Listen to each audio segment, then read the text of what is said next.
per month. This is, it's never happened before. And look, history's been made here, but it comes alongside the largest drop in unemployment rate in a single year on record. The Senate in history of the United States has been amazingly and extraordinarily productive. 20 months into the Democratic majority, I just want to take a moment to highlight the many, many accomplishments we have secured in this chamber under Democratic leadership. It's the most in recent memory. The American Rescue Plan, the Bipartisan Infrastructure Bill, the CHIPS and Science Act, the Gun Safety Bill, the Inflation Reduction Act, an omnibus package, and many other bills in between. Senate Democrats have worked hard every step of the way to improve the lives of American people, to help those in the middle class stay there, to help those struggling to get into the middle class a little easier to get there. And we will continue to do our work for the American people this week by passing a CR to keep the government open. Benefits have lost around 40% of their buying power. One of the biggest proposals in the works is an increase in benefits for people who are ages 80 and older. Not only will this help older adults maintain buying power, but it will also provide a boost for retirees who are running low on savings. And while nothing is set in stone, this plan does propose increasing benefits by around 5%. And it's one of Washington's most divisive proposals, as only 53% of Americans, 53% of Republicans are in favor of voting for it.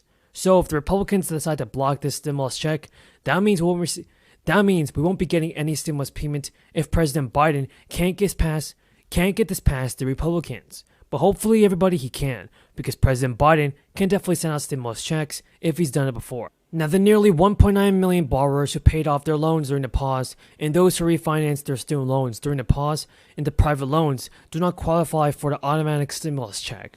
Yes, people are getting automatic stimulus checks because in August, Biden extended the pause on repayment, interest, and collections, which began back in March 2020. And according to the Office of Federal Student Aid, about 9 million federal student loan borrowers have made at least one check and one payment to April 20 to March 2022 of this year. So the application for loan forgiveness will become available in October, next month. Borrowers are expected to advise and apply before November 15th in order to receive a check before the end of the year. And we all know how important it is for people to receive the stimulus check, so hopefully President Biden can do something about this and help out the American people. Guys, it is here. President Biden can finally do something for the American people that's valuable, and that's sending out stimulus checks before the end of the year. A stimulus check of $2,000 or even $1,400 has to be approved by December of 2022 if President Biden has any hope of making the American people happy. Now, everybody, the whole goal of this her son received his stimulus check, an actual paper check, which she was trying to help him find where to cash without being charged a fee. I just feel like I'm being cheated, robbed.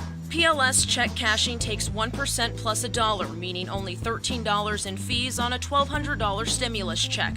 Other check cashing services said they would charge the government. We finally have some breaking news, everybody. Important information has been released by the IRS, and lawmakers are actually working on making some big changes that will affect inflation and the current cost of living adjustment, meaning that many of you guys could expect to receive a stimulus check in a couple of days. So here are some new details on what the federal government is doing right now. Right now, Americans are hoping for wage gains to offset the hottest inflation in 40 years, but there are a number of factors that could impact your take-home pay in 2023. And because inflation is rising so sharp, the IRS and other agencies are changing many rules to account for the increase in prices. For instance, the tax agency said this week that it's boosting its 2023 tax brackets by 7% because of inflation. This is a move designed to avoid bracket creep, which is when people get pushed into higher tax rates because of cost of living salary adjustments, although their standard of living hasn't even changed. And the IRS is also increasing the standard deduction by the same percentage, which will benefit most taxpayers who use this tax break. Inflation adjustments to tax brackets mean it will be harder for taxpayers to hit those higher brackets, and therefore we'll have more income taxed at lower rates next year. So what does this mean for you? Well, the interplay is that these changes is complex, but the upshot is that many low and middle income taxpayers may be able to trim their taxes as a result. The outlook is more complicated for higher income workers because of an inflation adjusted boost in the cap for Social Security taxes. According to a recent survey for 2023, employers plan to roughly offer their workers an annual raise of 4%. That's roughly in line with the median pay bump that employees got in 2022. The problem is that inflation this year has been running at about twice the rate, with prices rising 8% in September from a year ago. Economists at the Federal Reserve also expect inflation to subside later this year and into next year as well, although the central bank has been criticized for its last call that the sharp rise in prices was transitory. Now, if the Fed is correct in predicting that inflation will decline next year, it will restore some purchasing power for consumers next year. So far, though, inflation has remained very high. We all know that. And the IRS is boosting its taxable income thresholds for its 7 tax brackets, which range from 37 to even 10%. The higher limits could result in tax savings for some people, that is. And the IRS also announced this. It's boosting the 2023 contribution limits to the 401k plan by a record $2,000 due to inflation. It will allow workers to save more money in 2023. Individuals will be able to save up to $22,000 in their 401k next year, an increase of almost 10% from the current year's limit of $20,000. The new cap also applies to other types of defined contribution plans. The IRS said the contribution limit for IRAs will increase to $6,500 next year, a boost of 8.3% from the 2022 limit of $6,000. However, the catch-up contribution for people over the age of 50 will remain at $1,000 because that rule is not subject to any annual adjustment for inflation. The Social Security Administration taxes wages to fund the program, but it caps the amount of individual earnings that can be taxed within a calendar year. That cap changes every year to align with the National Average Wage Index. Because of inflation, the taxable minimum will rise to $160,000, an increase of almost 9% from the current cap of $147,000. That means higher earners will pay a Social Security tax of 6.2% on that additional $13,000 of income next year. Workers with access to flexible spending accounts and health saving accounts can also set aside more pre-tax dollars next year due to inflation adjustments. And in 2023, employees can put away as much as $3,000 in FSA, an increase about 7% from the current tax year's cap of $2,800.